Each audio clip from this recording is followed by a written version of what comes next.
Haven't been here in a long time and I have lots of things to say. I've been sharing content on... Vente. It's my dog. He wants to go in the bed. Venga. I've been sharing content on other places where I get more views. And I think that's why I got distracted from this. But I love my journaling, video journaling, talking to the universe channel because I feel kind of free. And the thing is, I've got so many things to say, so many things to talk about. So I finally started posting about mental health and my mental health issues, which is something I've been wanting to do for a long time. I kind of started doing it, but then I got a little shy and nervous and insecure, and then I'm getting into the rhythm of it. And doing that is unlocking something else, which is I think is what I really, really want to do, which is to speak freely about topics that bother me. And the main topic that bothers me is how we are so not aware of how we are so controlled by our emotions.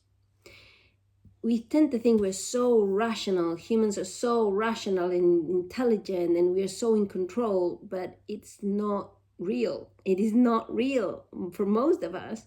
We are so under the control of our biology and our emotions.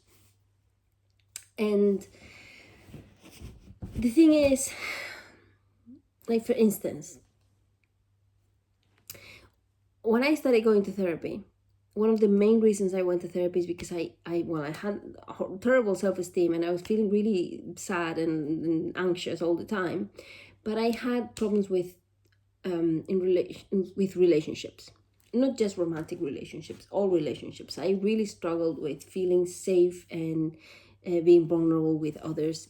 I was so anxious all the time. It was a real struggle. I had full-on social anxiety, basically.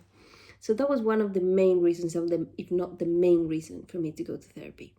So obviously, you talk about these things, you talk about childhood and blah, blah, blah, but you also get lots of tools, especially if you do cognitive behavioral therapy, which is I did I did 10 years of therapy. So I not only did cognitive behavior CBT, but that was a big one. And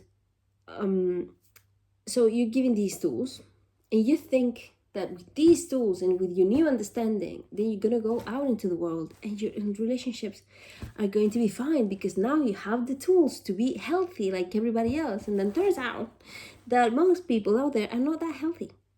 For instance, one of the tools you're giving is how to address conflict. Something happens, so you feel a certain way, and like, okay, now you want to address the conflict. So you go to the other person and you do I statements. We all heard this, like, I feel this way. When this happened, it made me feel, I felt, blah, blah, blah, blah, blah.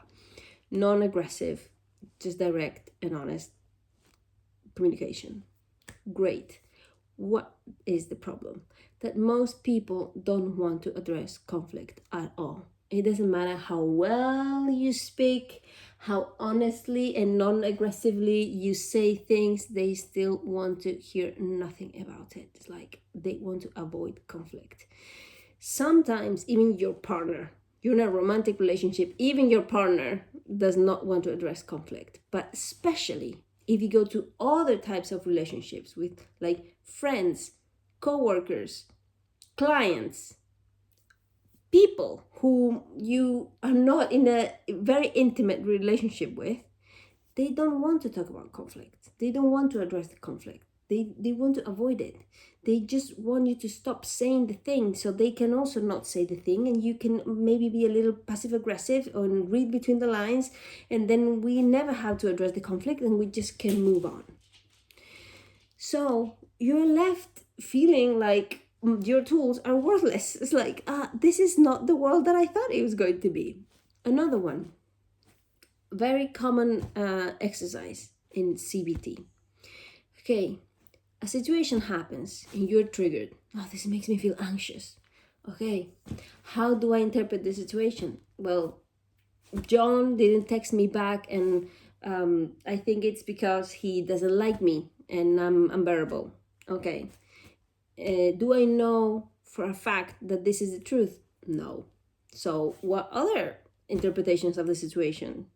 Well, maybe John forgot his phone at home. Maybe John is busy. Maybe John is tired. Maybe blah, blah, blah, blah, blah, blah, blah, blah. So the idea with this is that you understand which situations trigger you. So you start questioning your stories and the things you tell yourself and your narrative. Great. Now, most people out there don't do that.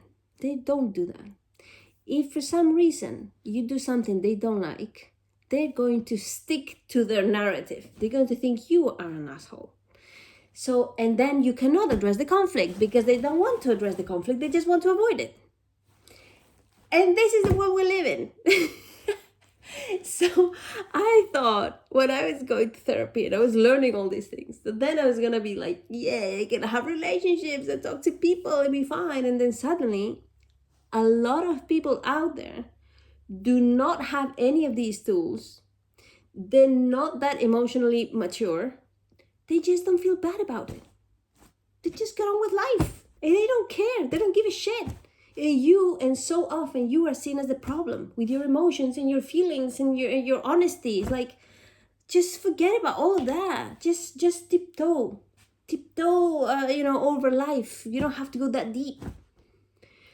Which is precisely why I had the problems in the first place, because I was never like that. I was never non-deep. I was never like able to just not care.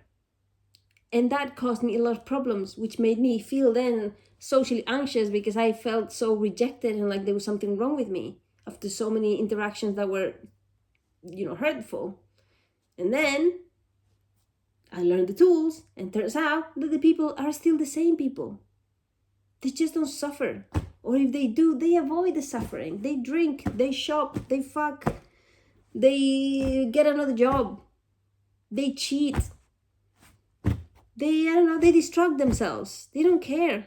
They develop illnesses and never think that those illnesses have something to do with their repressed emotions because they don't pay attention to the repressed emotions. Because they just avoid. Avoiding is so socially acceptable. We live in an incredibly emotionally avoidant society. It is encouraged to avoid your emotions.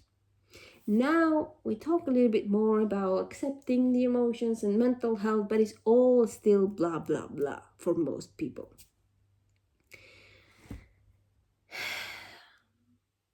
So this is an example of what I mean.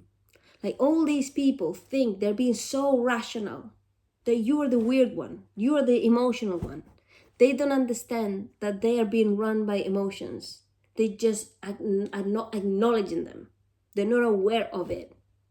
They're not aware that if they feel so uncomfortable with you expressing something, it's because they haven't learned to deal with their emotions. It's not because you have more emotions than them or yours are wrong. It's just that they've learned to suppress them, and they learn to avoid people that wake up those emotions and situations that avoid those emotions, and situations that wake up those emotions. And then they do incredibly harmful behavior towards others. They're aggressive. They're bigoted. They judgy. They're just judgmental, but they are never aware of what they're doing because they don't feel bad about it. And every time they get to touch on that pond of emotions and repressed stuff, it makes them feel bad. They go, oh, the problem is the pond. I'll avoid this thing. So they keep living in this lack of awareness. And it's so frustrating to live in this world like this.